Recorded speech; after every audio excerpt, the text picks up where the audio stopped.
Hi guys, आप सभी लोगों का पुनः तिवारी कोचिंग सेंटर मैं पंकज तिवारी के साथ आज संस्कृत की बहुत ही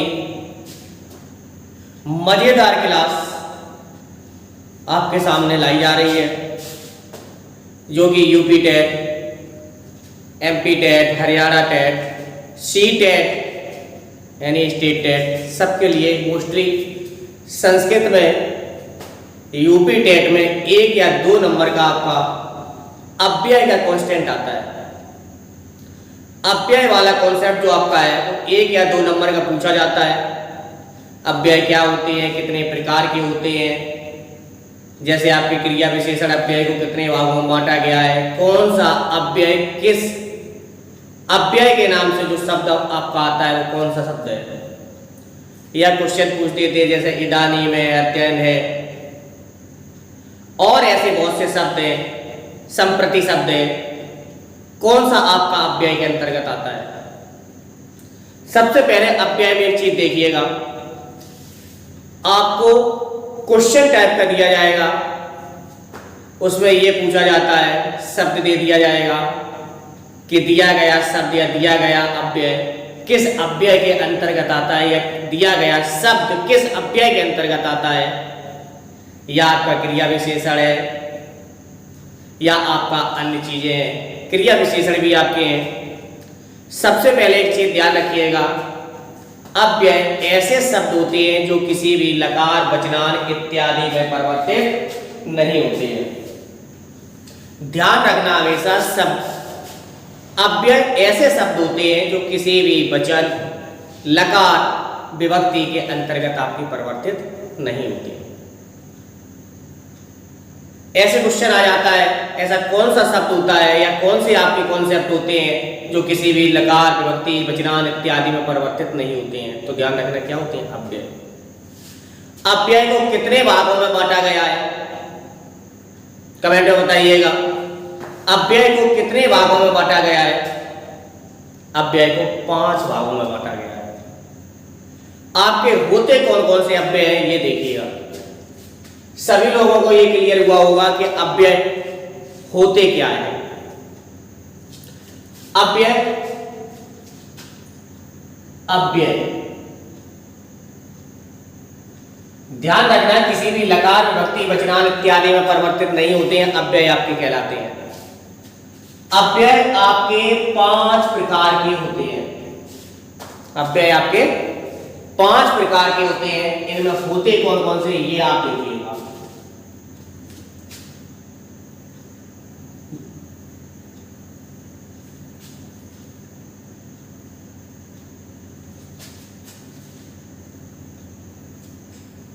पहला आपका होता है क्रिया विशेषण अव्यय। क्रिया विशेषण अव्यय, ध्यान रखना पहला कौन सा होता है, क्रिया विशेषण अव्यय। दूसरा आपका एक उपसर्ग के अंतर्गत आ जाता है। उपसर्ग होते हैं वो भी आपके अव्यय होते हैं, ध्यान रखना। कमेंट में बताइएगा संस्कृत में उपसर्ग की संख्या कितनी है। ध्यान रखिएगा उपसर्ग अव्यय होते हैं। उसके बाद जो आपका आता है समुच्चय बोधक अव्यय। समुच्चय बोधक अव्यय। समुच्चय बोधक अव्यय।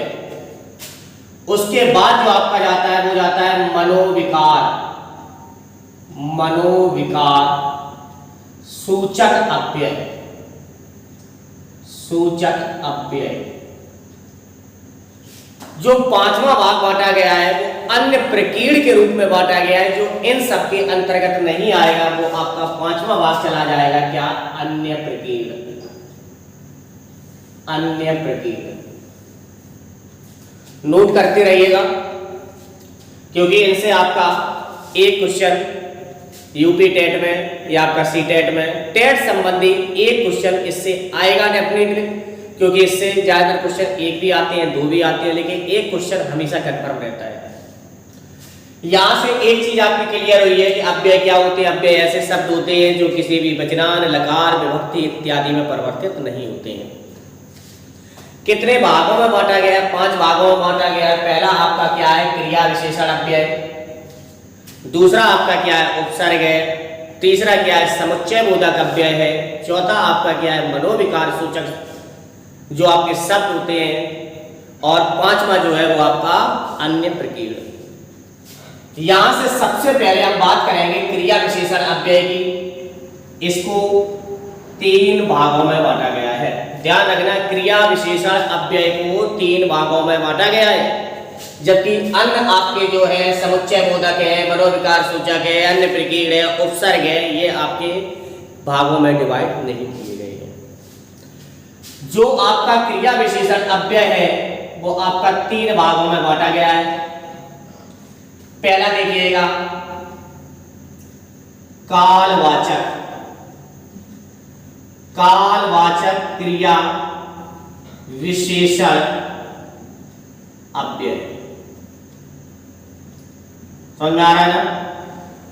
क्रिया विशेषण अव्यय को 3 भागों में बांटा गया है, जिसका पहला भाग कौन सा है आपका? कालवाचक क्रिया विशेषण अव्यय। दूसरा क्या होता है? स्थानवाचक। स्थानवाचक क्रिया विशेषण अव्यय। 2 चीजें आप बिल्कुल रख लीजिएगा, कालवाचक क्रिया विशेषण अव्यय, स्थानवाचक क्रिया विशेषण अव्यय। और तीसरा जो भाग जाता है वो जाता है आपका रीतिवाचक। रीतिवाचक क्रिया विशेषण अव्यय। रीतिवाचक क्रिया विशेषण अव्यय।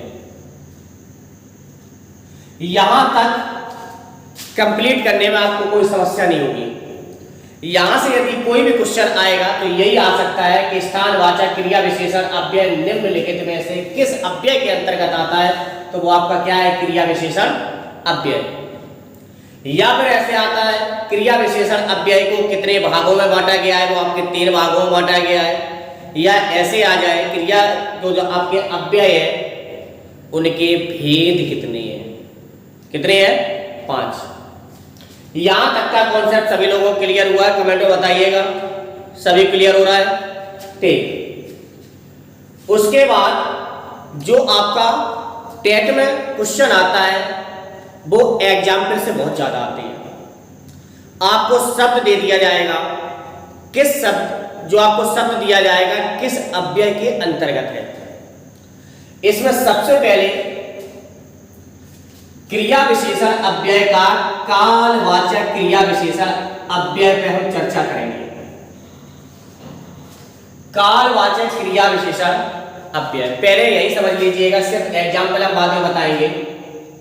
जो आपका कालवाचक क्रिया विशेषण अव्यय है वो आपका समय का बोध कराते हैं। काल माने क्या होता है? समय।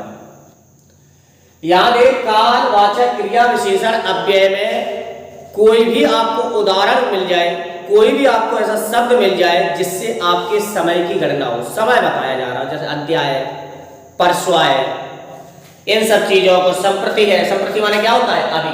एक शब्द सुना होगा जो पहले जमाने में आपके संस्कृत के जब समाचार आते थे तब उस पे आता था संप्रतिवाता सूयंतानी, यानी अभी अभी सुना गया है या अभी अभी सुना गया है। इस हिसाब से आपके जो और भी शब्द आते हैं, जैसे चिरम है, आपका चिरम शब्द सुना होगा। चिरम माने क्या होता है? देर तक। जो आपका समय का बोध करा दे वो आपका क्या हो जाता है? कालवाचक क्रिया विशेषण अव्यय। उसके बाद दूसरा है स्थानवाचक क्रिया विशेषण अव्यय। स्थानवाचक क्रिया विशेषण अव्यय सिर्फ नाम से ही पता चल रहा है जिस शब्द के द्वारा आपका स्थान का बोध हो जाए। समझ रहे हैं ना? जिस शब्द के द्वारा आपका स्थान का बोध हो जाए वो आपका अव्यय क्या कहलाता है? स्थानवाचक क्रिया विशेषण अव्यय। जैसे अत्र, कुत्र, सर्वत्र, ये शब्द आपके कैसे हैं? स्थानवाचक क्रिया विशेषण अव्यय। रीतिवाचक क्रिया विशेषण अव्यय क्या होते हैं? जो आपकी परंपराओं का बोध कराए। ध्यान देना इस चीज को, परंपराओं का अध्ययन कराए, परंपराओं का बोध। और इसमें आपका क्या था? स्थान का बोध, स्थान का बोध। और इसमें आपका क्या था? समय का बोध। समझ रहे हैं ना? समय का बोध आपका किसमें है? कालवाचक क्रिया विशेषण अव्यय में। स्थान का बोध आपका क्या है? स्थानवाचक क्रिया विशेषण अव्यय में। रीति रिवाज परंपराओं का बोध किसमें है? रीतिवाचक क्रिया विशेषण अव्यय में। यहां तक आपका क्लियर हुआ होगा। जैसे उदाहरण में देख लीजिएगा, वर्तमान स्थिति में आप दीपावली मनाओ तो दीपावली में संस्कृत भाषा में शब्द यूज किया जाता है कथम, यानी कैसे। कोई नई पूजा करता है या नए दीपक जलाना चाहता है जिसने आज दिन तक नहीं जलाई, तो वो अपने गार्जियन से, जो आपके घर में बुजुर्ग लोग हैं जो पहले से ये काम करते आए हैं, तो उससे कहेगा कथम, यानी कैसे। अब उसमें एक चीज ध्यान दीजिएगा, सबसे पहले पूजा यदि होती रही है तो पूजा कराई जाएगी। पहले पूजा होती रही है इसलिए आज भी पूजा करो, ये आपकी क्या होती है? परंपरा। जैसे बहुत से लोग पूछते हैं कि शादी में 7 फेरे क्यों डाले जाते हैं। एक लोगों का व्हाट्सएप कमेंट आया था कि शादी में 7 फेरे ही क्यों डाले जाते हैं। भैया बड़ा अजीब क्वेश्चन किया उसने। डाल ले यार, 6 डाल ले, कुछ नहीं बिगड़ेगा। 6 डाल ले, 5 डाल ले यार, जल्दी में 5 डाल ले यार, चल जाएगा तेरा काम। नहीं, पहले से 7 फेरे गिरते रहे हैं, परंपरा है ये। यही आपका क्या होता है? परंपराओं का बोध, रीतिवाचक क्रिया विशेषण अव्यय। समझ में आ रहा है ना? अब इसमें उपसर्ग, संस्कृत में उपसर्ग से क्वेश्चन आता है। एक उपसर्ग वाला हम आपका कॉन्सेप्ट कराएंगे। कमेंट में बताइएगा कि उपसर्ग की संस्कृत में संख्या कितनी होती है। सभी लोग जानते होंगे संस्कृत में उपसर्ग की संख्या कितनी होती है। ध्यान रखना, जो उपसर्ग आपके होते हैं वो आपके अव्यय के अंतर्गत अव्यय का ही भाग होते हैं। उसके बाद आपका एक जाता है समुच्चय बोधक अव्यय। समुच्चय, जोड़ना, संकुचित करना। समुच्चय बोधक का मतलब होता है जोड़ना, 2 वाक्यों को जोड़ना। जैसे हम घर आ रहे थे लेकिन यहां आप रुक जाओ, लेकिन कह के, तो बगल वालों के बताओ बताओ कचू काहे चांद। अपने आप ऐसे शब्दों के माध्यम से पता चल जाए, जो ये देखने से पता चल जाए कि और भी कुछ कहना चाहता है। समझ रहे हैं ना बात? इन सब चीजों को, 2 वाक्यों को जोड़ने का प्रयास करें। ध्यान देना, 2 वाक्यों को जोड़ने का कार्य। 2 वाक्यों को जोड़ने का कार्य किस अव्यय के द्वारा किया जाता है? वो आपका क्या है? समुच्चय बोधक अव्यय। उसके बाद आपका एक भाग आता है मनोविकार सूचक। मनोविकार सूचक, मन के भावों को पहचानना। मन के भावों को पहचानना मनोविकार सूचक अव्यय। उदाहरण, कोई कहे कि हंसो, तो जैसे भैया हंसत रहे साहब, जिस प्रकार से हंसना सीखा है, जिस प्रकार से लोगों को हंसते हुए देखा है, उसी हिसाब से हंसोगे आप। जैसे बहुत से लोग किसी को लताड़ देते हैं कि हट, तो हट का मतलब ये तो नहीं भैया हमारे पास आएगा। हट का मतलब पहले से ये रहा है कि जा यहां से चला जा, तो वही आपका हट, वो आपके किस में चले जाएंगे? मनोविकार सूचक में। बहुत से लोगों के घर में जब कोई खत्म हो जाता है तब वो रोते हैं, मन के भावों को संस्कृत में एक रोना शब्द बताएंगे आपको कैसे रोते हैं। क्या अंता, हाय मर गए, छोड़ गए। इन सब चीजों को दूर से ही कोई व्यक्ति अगर क्रोध में है तो दूर से आप बता सकते हो कि वो क्रोध में है, और नहीं बता पाए तो उसके एक शब्द से आप बता दोगे कि वो क्रोध में है। इन सब चीजों के अंतर्गत जो आपके नहीं आते हैं वो आपके चले जाते हैं अन्य प्रकीर्ण में। अन्य प्रकीर्ण का कोई ज्यादा तात्पर्य नहीं है, इन्हीं से क्वेश्चन आता है कि अव्यय कितने प्रकार के होते हैं, अव्यय क्या होते हैं, कितने भागों में बांटे गए हैं, क्रिया विशेषण अव्यय क्या है, उपसर्ग क्या है, उपसर्ग की संख्या क्या है, समुच्चय बोधक अव्यय क्या होते हैं, मनोविकार सूचक अव्यय क्या होते हैं। समझ में आ रहा है? यदि वीडियो लाइक आ रही है तो अगर वीडियो आपको अच्छी लग रही है, अच्छी तरह से समझ में आ रही है तो वीडियो को लाइक कीजिएगा। जितने भी कंपटीशन से जुड़े हो, UP TET, C TET, Haryana TET से कोई भी स्टेट का यदि टेट दे रहे हैं, जिन्होंने अभी तक हमारे चैनल को सब्सक्राइब नहीं किया है, चैनल को सब्सक्राइब कर लें। अन्य वीडियो को देखने के लिए चैनल की प्रोफाइल पर जाइएगा, वहां आपको टेट से रिलेटिव हर वीडियो मिलेगी। यहां देखिएगा, सबसे पहले हम कालवाचक क्रिया विशेषण अव्यय के उदाहरण देखेंगे जो आपके पेपर में सबसे ज्यादा आते हैं। सभी लोग कॉपी निकाल लीजिएगा, पेन निकालिएगा। जिन्होंने लोगों ने अभी तक नहीं लिखा है स्क्रीनशॉट ले लीजिएगा ताकि बाद में वो अच्छी तरीके से लिखते रहें। सबसे पहले कालवाचक क्रिया विशेषण अव्यय, ध्यान देना क्या नाम है, कालवाचक क्रिया विशेषण अव्यय किस अव्यय के अंतर्गत आते हैं, वो आपके किसके अंतर्गत आते हैं, क्रिया विशेषण अव्यय के अंतर्गत। या फिर क्रिया विशेषण अव्यय को कितने भागों में बांटा गया है, कितने भागों में बांटा गया, 3 भागों में। कालवाचक क्रिया विशेषण अव्यय, स्थानवाचक क्रिया विशेषण अव्यय, रीतिवाचक क्रिया विशेषण अव्यय।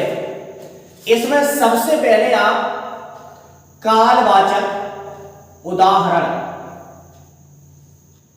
जो आपके सबसे ज्यादा पेपर में आते हैं वो उदाहरण देखिएगा। कालवाचक क्रिया विशेषण अव्यय, कालवाचक क्रिया विशेषण अव्यय, परिभाषा सबको क्लियर हुई होगी। ऐसे अव्यय जिनके द्वारा हमें समय का बोध हो। जैसे एक शब्द आपका आता है अद्य। अद्य माने क्या होता है, अद्य माने आज। हिया, हिया, हिया माने क्या होता है आपका, हिया माने क्या होता है, बीता हुआ कल। स्व, स्व शब्द आपका आता है स्व, आगामी कल। इन्हीं चीजों में यदि आपने पर जोड़ दिया, जो आज की भाषा में कहते हैं परसों, परसों, आने वाला परसों, परेगा, बीता हुआ परसों। एक आप बहुत ध्यान से लिखिएगा, संप्रति, ये आप नोट कर लीजिएगा। संप्रति, संप्रति माने क्या होता है, अभी। संप्रति माने क्या होता है, अभी। पहले जब रेडियो चैनल चलते थे, बहुत से गांव में आज भी सुनते हैं, संस्कृत के समाचार आते थे, उसमें सबसे पहले पत्रकार महोदय एक लाइन कहते थे कि संप्रति वार्ता सुयक्तानि, विस्तार से सुनिएगा उसको। संप्रति माने क्या होता है, अभी। एक शब्द और देख लीजिएगा, प्रातः। प्रातः माने समय पता है क्या होता है, सुबह। इसीलिए बहुत से जो अपने कल्चर में, अपनी सोसाइटी में जीते हैं, वो यही कहते हैं प्रातः कालीन नमस्कार। लेकिन आज की डेट में गुड मॉर्निंग शब्द यूज हुआ है, उसको भी शॉर्ट कर दिया गया है गुड डे। नाम बिगाड़ रहे हैं, यहां देखिए प्रातः माने क्या होता है? सुबह। एक होता अद्यत्वे शब्द, अद्यत्वे, अद्यत्वे माने क्या होता है? आजकल। ध्यान रखना, आजकल शब्द अद्यत्वे यदि आ रहा है तो उसका मतलब होता है आजकल, यानी समय का बोध। समय का बोध आपका क्या कहलाता है? कालवाचक क्रिया विशेषण अव्यय। किस अव्यय के अंतर्गत आता है? क्रिया विशेषण की। उसके बाद नेक्स्ट आपका आता है अनिशम। अनिशम, अनिशम लगातार, समय का बोध लगातार, 1 घंटे 2 घंटे, 1 दिन 2 दिन 8 दिन, लगातार अनिशम। यह आपका क्या होता है? कालवाचक क्रिया विशेषण अव्यय। और इसके बाद जो हमने दूसरा आपका पॉइंट लिखा था वो क्या लिखा था? क्या लिखा था? स्थानवाचक क्रिया विशेषण अव्यय। कौन सा? स्थानवाचक क्रिया विशेषण अव्यय। सभी लोगों को क्लियर होगा। स्थानवाचक क्रिया विशेषण अव्यय, ऐसे अव्यय, ऐसे शब्द जो आपका स्थान का बोध कराएं, जगह का बोध कराएं, वो आपके क्या होते हैं? स्थानवाचक क्रिया विशेषण अव्यय। जैसे आपका आता है एक शब्द अत्र, तत्र, सर्वत्र। ये शब्द आपके क्या होते हैं? सर्वत्र माने क्या होता है? सभी जगह। अत्र माने यहां, तत्र माने वहां। ऐसे ही आपके शब्द आते हैं क्वापी। एक शब्द ध्यान से सुनिएगा, क्वापी। क्वापी माने क्या होता है? कहीं भी, कहीं भी जगह होगा, कहीं भी अर्थात किसी भी स्थान पर वो आपका क्या जाता है? क्वापी। ये सब चीजें नोट करते रहिएगा। एक आपका आता है कुतः। एक शब्द आपका क्या आता है? कुतः। कहां से? कहां से यदि किसी ने शब्द कहा है कुतः तो उसका मतलब हुआ कहां से। किसी व्यक्ति ने पूछा कहां से, वो हाल बता देगा कि किस जगह से हम आए या किस जगह को जा रहे हैं। जगह का बोध, स्थान का बोध, स्थानवाचक क्रिया विशेषण अव्यय। इसके बाद एक शब्द और आता है अधः। बहुत पेपर में पूछा जाता है अधः। जिन लोगों ने ऐसे शब्द नहीं पढ़े हैं वो हमेशा लिखे आते हैं अधः का मतलब आधा। अधः मतलब क्या होता है? नीचे। एक शब्द और आता है अधोअधा। ध्यान देना है शब्दों को, पेपर में बहुत पूछे जाते हैं। अधोअधा यानी नीचे नीचे। एक शब्द आपका आता है ऊपरी। ऊपरी माने क्या होता है? ऊपर। ऊपरी माने क्या होता है?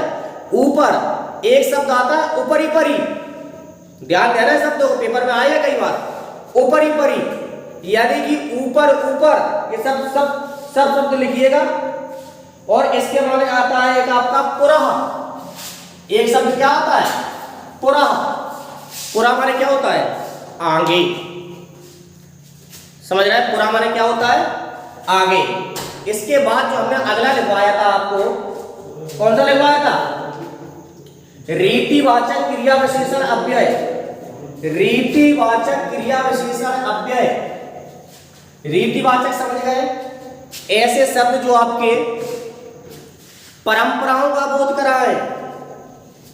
समझ गए? रीतिवाचक अव्यय क्या होते हैं? ऐसे अव्यय या ऐसे शब्द जो आपकी परंपराओं का बोध कराएं, वो आपके क्या हो जाते हैं? रीतिवाचक क्रिया विशेषण अव्यय। इसमें एक शब्द आता है आपका कथम। ध्यान देना, एक शब्द क्या आता है? कथम। कैसे? अभी हमने बताया था लोग पढ़े तो दूसरा क्या कहता है? कथम। कैसे? जैसे पहले पढ़ते रहे हो। समझ गए? और एक शब्द लिखिएगा तथा। तथा माने क्या होता है? तथा। उस प्रकार। पहला ऐसा चैनल है जो आपको संस्कृत के अव्यय के हिंदी मीन्स भी दे रहा है। इनको ध्यान से लिखिएगा ताकि शब्द आपको अच्छी तरीके से याद हो सके। तथा माने क्या होता है? तथा माने बताओ? उस प्रकार। यथा। यथा माने क्या होता है, इस प्रकार ऐसा शब्द लिखिएगा। ननु, ये पेपर में आया शब्द ननु, ये आपका होता है प्रश्न सूचक चिन्ह। ध्यान रखना, ये क्या होता है आपका प्रश्न सूचक चिन्ह या प्रश्न सूचक शब्द भी कह सकते हो। और लिखिएगा मिथ्या। मिथ्या क्या होता है, मिथ्या माने झूठ। कोई कह रहा है कि आप मिथ्या बोल रहे हैं, झूठ बोल रहे हैं, इसका मतलब ये होता है, झूठ बोलने का तात्पर्य ये है जो बात है उसको ना बताना, उसकी जगह पे कोई दूसरी बात बताना।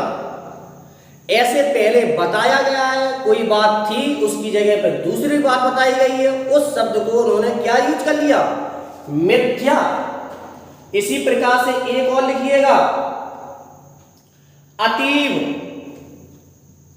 अतीव, अतीव माने क्या होता है, बहुत। कोई कह दे कि मेरे को थोड़ा खाना लाना, थोड़ा खाने का तात्पर्य ये नहीं है कि बिल्कुल थोड़ा या फिर बहुत ज्यादा। लोगों की अपेक्षाकृत, जो लोग खा रहे हैं उनकी अपेक्षाकृत उसकी मात्रा को कुछ कम करना, वो आपका क्या आता है, कम। लेकिन यहां शब्द क्या दिया है, अतीव। अतीव का मतलब क्या होता है, बहुत। ये शब्द सभी नोट करते रहिएगा। एक शब्द आपका बहुत आता है मुधा। मुधा का मतलब क्या होता है, व्यर्थ। मुधा का मतलब क्या होता है, व्यर्थ। इसके बाद उपसर्ग सबक पता होंगे, सभी कैंडिडेट उपसर्ग जानते होंगे। उपसर्ग का जो कॉन्सेप्ट है हमारे चैनल की प्रोफाइल में देखिएगा जाके, वहां आपको पूरा उपसर्ग का कॉन्सेप्ट मिलेगा। उपसर्ग की संख्या 22 होती है, किस प्रकार से निर और निस, दुर और दुस, इन सब उपसर्गों का किस प्रकार से परिवर्तन होता है। अगर ऑप्शन में ये दोनों आ जाए तो कौन सा उपसर्ग सही विकल्प के रूप में चुना जाएगा। इन सब चीजों को देखने के लिए चैनल की प्रोफाइल में जाके आप देखिएगा, उपसर्ग का आपको पूरा विधिवत तरीके से विस्तृत जानकारी में आपको पूरा वीडियो मिलेगा। उसके बाद दूसरा आपका क्या था, समुच्चय बोधक। समुच्चय बोधक अव्यय। समुच्चय बोधक अव्यय। समुच्चय बोधक अव्यय हमने आपको अभी बताया था, ऐसे शब्द जो दो वाक्यों को जोड़ने का प्रयास करें। ऐसे शब्द जो दो वाक्यों को जोड़ने का प्रयास करें, वो आपके कौन से अव्यय होते हैं, समुच्चय बोधक अव्यय। जैसे एक शब्द आपका आ जाता है किंतु, ध्यान देना, अगर इसमें विसर्ग लगा हुआ है तो ये संस्कृत शब्द है, अगर इसकी विसर्ग हटी हुई है तो ये आपका हिंदी शब्द है। किंतु जो शब्द है, जैसे क्वेश्चन में आता है किंतु शब्द निम्नलिखित में से किस अव्यय के अंतर्गत आता है, तो किसके अंतर्गत है, समुच्चय बोधक अव्यय। दो वाक्यों को जोड़ने का प्रयास करें। किसी भी वाक्य में इसका प्रयोग करके देख लेना, अपने आप पता चल जाएगा कि आगे कोई कुछ बोलने वाला है। ऐसे ही आपका एक शब्द आता है अतएव। कौन सा आता है, अतएव। ध्यान देना, संस्कृत का उच्चारण स्पष्ट होगा तभी आपको हर एक चीज समझ में आएगी। अतएव, अतएव माने क्या होता है, इसलिए। उसके बाद आपका एक और चलता है शब्द अतः। अतः शब्द आपने बहुत सुना होगा। अतः का भी मतलब क्या होता है आपका दोनों का, इसलिए। इसलिए मैं बाजार जा रहा था, अतएव मैंने आपको देख लिया। समझ गए ना। मैं खाना खाने जा रहा था, अतः मैंने देख लिया कि गिलास नहीं है। कोई भी चीज वहां पूर्ण रूपेण नहीं है। हर एक शब्द को प्रयोग करने से पता चल जाता है कि आगे कोई भी कर्ता कुछ बोलना चाहता है।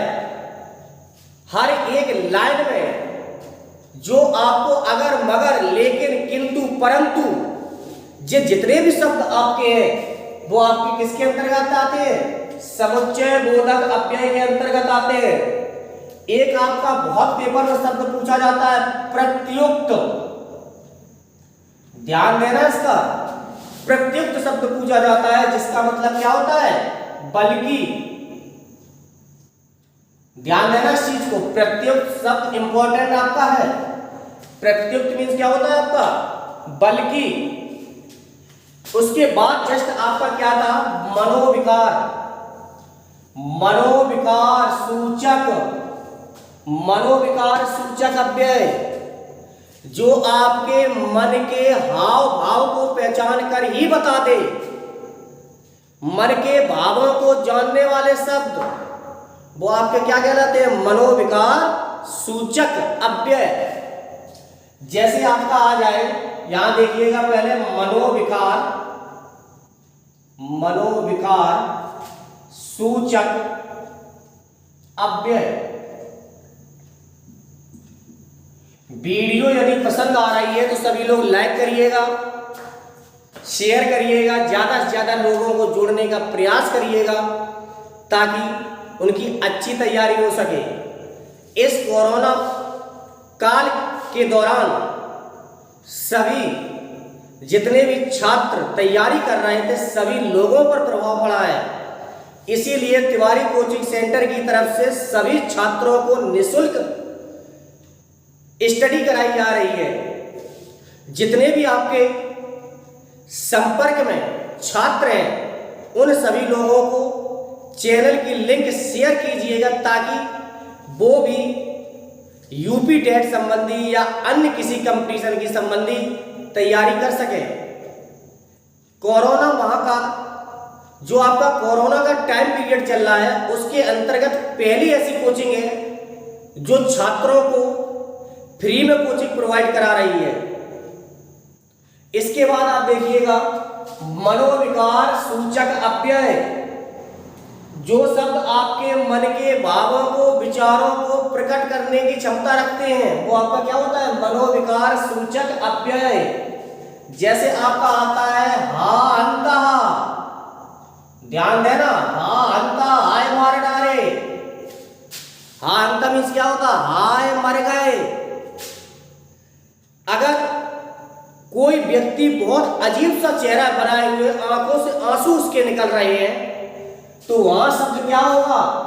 हा अंता। उसको देखने से ही पता चल जाएगा कि ये दुखी है। समझ गए? उसके बाद नेक्स्ट आपका होता है अहो ओहो, ध्यान देना, अहो ओहो, इन शब्दों को ध्यान से समझिएगा। अहो ओहो, जैसे आपके मित्रगण हैं, कोई भी आप एक अच्छी चीज लेके आइएगा और सबसे ज्यादा लड़कियों की जो सहेली होती है, कोई भी लड़की अपने लिए कोई चीज लाई है, जैसे पर्स लाई है या कोई अच्छा पेन लाई है, कॉपी लाई है या कोई अपने फैशन के संबंध में चीज लाई है, तो उसके साथ की लड़कियां कहेंगी कुछ नहीं, ओहो ओहो। विस्मय बोधक क्या होता है? विस्मय बोधक, चकित रह जाना, विस्मय बोधक। एक जानते हो गया अरे रे रे रे, ध्यान से शब्दों को देखिएगा, अरे रे रे रे, और भी शब्द आ सकते हैं, अरे रे रे रे, अरे रे रे रे। अवज्ञा सूचक, अवज्ञा सूचक, कोई किसी की बात ना माने, ध्यान से सुनना, कोई किसी की बात ना माने। वहां क्या आता? अरे रे रे, कोई आपकी चीज उठाकर भाग जाए उससे क्या कहोगे? अरे रे रे रे रे, रे ले गया।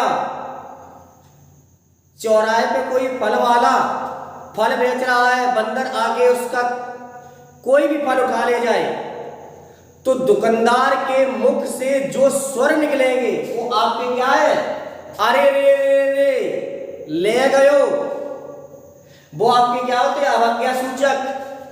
क्योंकि बंदर ऐसा तो है नहीं उसने फल उठा लिया, दुकानदार ने कहा है भाई साहब इधर आओ रख जाओ उसको,